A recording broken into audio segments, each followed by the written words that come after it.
same issues, the non-implementation of the 2009 renegotiated agreement. I think it's a very simple question. Is the federal government willing to solve these problems within 21 days to avoid another disruptive strike?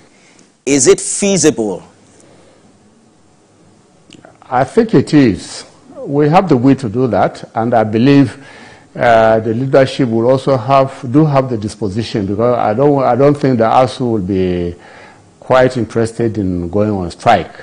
So it's a question of for us to be very pragmatic and practical and show understanding with regards to what is doable now, what is doable in the short term, and what will require more time to do. And that's why we have already sent out notice to the leadership of ASU for us to meet on Monday. Yesterday, as I said, we reviewed the letter, the submission from them, and all the issues which are listed out there. And so it is our hope that by Monday we will meet to discuss them. And then we are also putting in place a team, the usual team that will engage them in the aspect of the agreement, which, as we said, has a historic background, so that we are working on all directions to ensure that universities remain open. And then some of the agencies of government that have responsibility for some of the things raised in their later, we are engaging them too. We are writing them so that some of them actually things that are due for implementation. So we will write to them. For instance, the issue of professors earning or retiring with their salaries, like permanent secretary in the service, it's already provided for in the law. So we will be writing to PENCOM to request them to implement that provision of the law. It's not even an agreement, it's already in the law. And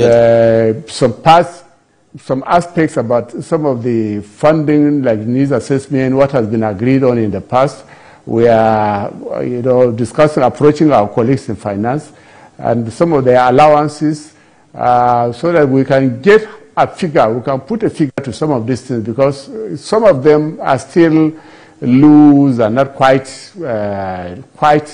known. And even at the last meeting we had with ASU, we asked them to provide information on some of these things so as to facilitate implementation engagement with our colleagues in finance for implementation. So Honourable Minister, we are counting on that intervention. Trust me, Nigerians are concerned about hearing these same complaints year in, year out. But during your last appearance on this show, some 11 months ago, you disputed UNESCO's estimate of 20 million out-of-school children in Nigeria. I remember that you put that figure around 10.5 to 11 million, what you called a moving target at the time. Can you provide an update on the current number now? And specifically, how many of them have we successfully reintegrated into the education system in the past year? My comment on the number is that as we are speaking, nobody has done a census of students or people who are out of school, whether it is UNICEF or UNESCO. Everything is about a conjecture. It's an estimate, and the one in the ministry too is about some kind of addition of figures from some research that have been done. But we are working to address this problem. So at the moment, what I know is that it may even be more than actually what UNESCO is saying. That's our position.